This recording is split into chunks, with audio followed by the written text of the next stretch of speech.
Turning now to politics, President Trump taking time out of his holiday weekend to needle the FBI on Twitter, as we are learning from lawmakers and from his lawyers that the Russian investigation may be soon wrapping up. The president suggests that Deputy Director Andrew McCabe is not only on his way out of the Bureau, but also that he may have been compromised by political donations, tweeting, and I quote, "How can FBI Deputy Director Andrew McCabe, the man in charge, along with Leak and James Comey, of the phony Hillary Clinton investigation, including her 33,000 illegally deleted emails, be given $700,000 for wife's campaign by Clinton puppets during the investigation?"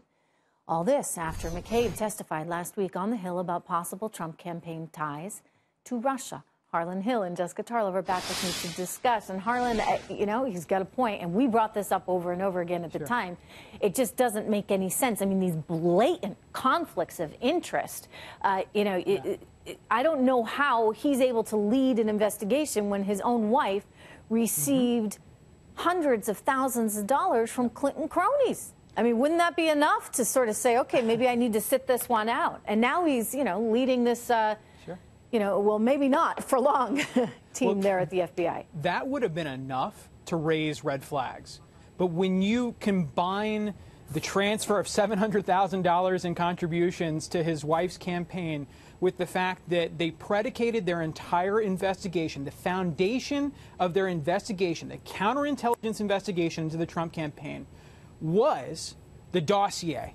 But do we really know that? We don't know that. I mean, that's what we think at this point, because certainly all roads are leading to that. But we don't know that. Chris Steele actually bragged in October 2016 to Mother Jones Magazine that this was the case. Even before the election, there are a lot of people around this, including Christopher Steele himself, that were taking credit for it. And so the problem here is that DNC and Clinton campaign opposition research seems to have been the basis for a counterintelligence investigation into the Trump campaign. That includes the acquisition of wiretaps on senior Trump people, including potentially the president himself. Well, something caused them to do this. Big red flags here. Something caused them to do this. And the scary thought is, in fact, Jessica, I mean, this dossier, which was largely discredited by every journalist, except for, if you want to call them journalists, BuzzFeed, the internet site, everyone knew it was a bunch of trash, and yet apparently we're getting indications that members of government actually thought there was something to it and may have actually acted upon it. I do want to stress that that has not been fully determined. Exactly. But Jessica, it's been a while. I mean, the clock is ticking, right? And still seemingly nothing. The clock isn't really ticking, and there have been indictments, so that's not seemingly nothing. We know these investigations can take a very long time. It's certainly wishful thinking on the part of the president that his part in this would all be wrapped up by the end of the year. We know that that isn't happening at this point. But I think these are two very separate issues. I would like to know if FISA warrants. Harlan, I just let you say a whole bunch of stuff, so let me say a whole bunch of stuff. There are two separate issues here. If the dossier was used to get FISA warrants to tap Trump officials, we should know that. Yeah. 100%. The other issue at play here, that for some reason Andrew McCabe's wife, who is a Democratic politician, can't get donations from other Democratic politicians and organizations to run her campaign, and that can't be kept separate from what Andrew McCabe is doing, is completely ludicrous. Trish, we discussed this weekend on Sunday Morning Future. I just realized we spent the whole weekend together between Cash and Sunday Morning Future. I'm going to see you later today, too. Yeah. We'll just keep going and going, but Harlan, you won't be there. And I know what you're saying. In other words, we're living in a different day and age. His work. He's a lifetime civil servant that is highly respected on both sides. However, I still think, you owe it to the country and certainly your spouse to have some kind of, Chinese wall at home. But you don't know that there wasn't one. That's the thing. You're acting as if this is she knew that he was going to lead that investigation into the Hill. He allegedly got cleared by the ethics committee. I don't know how you get cleared for something like that, because you're an ethical it's person. The perception of the conflict of interest. I don't even care whether he was able to dismiss it or not, but it's that Americans shouldn't be looking at this and scratching their heads and wondering about it in the first place. I mean, the same reason why Bill Clinton shouldn't have been taking $500 grand from the Russians after the Uranium One deal closed. I mean, you just can't do certain things, and I'm sorry, that's just the way it is or the way it should be.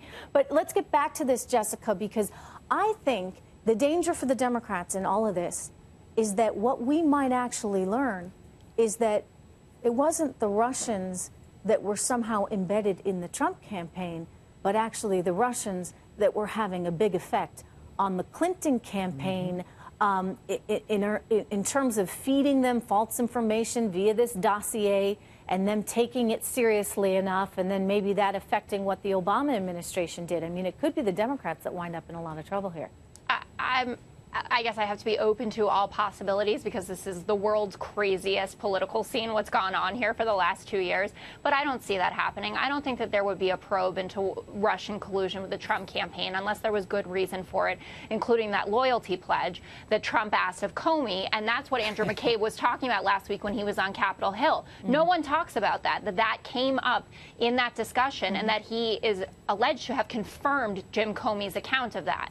And we all know that that's a problem. I think it doesn't matter what your political stripes are. Right, Harlan? No, but he wasn't in the room, so maybe Comey told him after. But I question whether people are making too much out of that, because I think that, you know what, if you go to work with someone and you're on their team, them saying, hey, you know, are you with me or aren't you, is not necessarily, at least in the business world, Harlan Hill, an unusual thing to ask. It's not business, though. It's politics. Well, okay. Let's take a step back here, just really quick.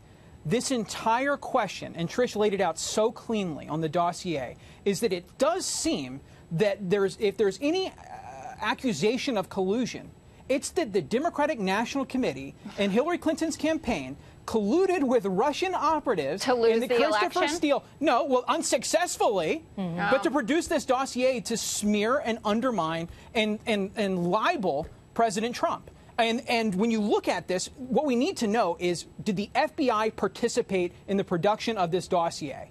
And when asked about this, Rod Rosenstein was asked about this on December 13th by Congressman DeSantis from Florida. He was asked, did the FBI pay for this dossier in any form? And he would not answer the question. It's just mind-blowing. Yeah, we need to get to the bottom of. We do.